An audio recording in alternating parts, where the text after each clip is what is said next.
The Whiskey Rebellion, or Whiskey Insurrection, was a tax protest in the United States beginning in 1791 during the presidency of George Washington. The so-called whiskey tax was the first tax imposed on a domestic product by the newly formed federal government. It became law in 1791 and was intended to generate revenue to help reduce the national debt. Although the tax applied to all distilled spirits, whiskey was by far the most popular distilled beverage in the 18th century America. Because of this, the excess became widely known as a whiskey tax. The new excess was a part of Treasury Secretary Alexander Hamilton's program to fund war debt incurred during the Revolutionary War.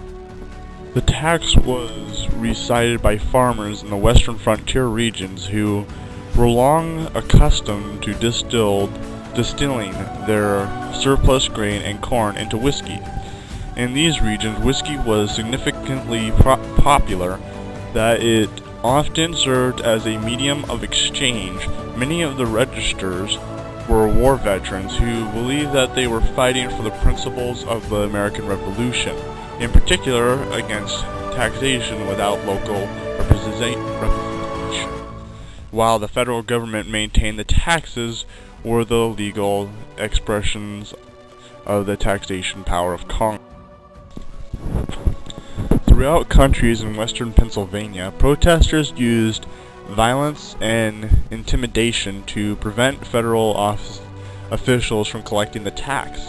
Resistance came to a climax in July 1794 when a U.S. Marshal arrived in western Pennsylvania to serve writs to distillers who had not paid the excise.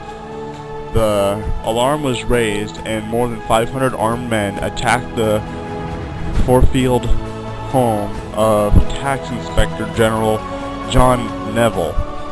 Washington responded by sending peace commissioners to western Pennsylvania to negotiate with the rebels, while at the same time calling on governors to spend a militia force to enforce the tax, with 13,000 militiamen provided by the government of Virginia, Maryland, New Jersey, and Pennsylvania and Washington rode at the head of an army to suppress the insurgency.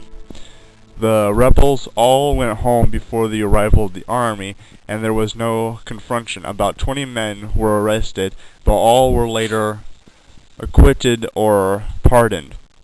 Most distillers in nearby Kentucky were found to be all but impossible to be taxed. In the next 6 years, over 175 distillers from Kentucky were convicted of violating the tax law.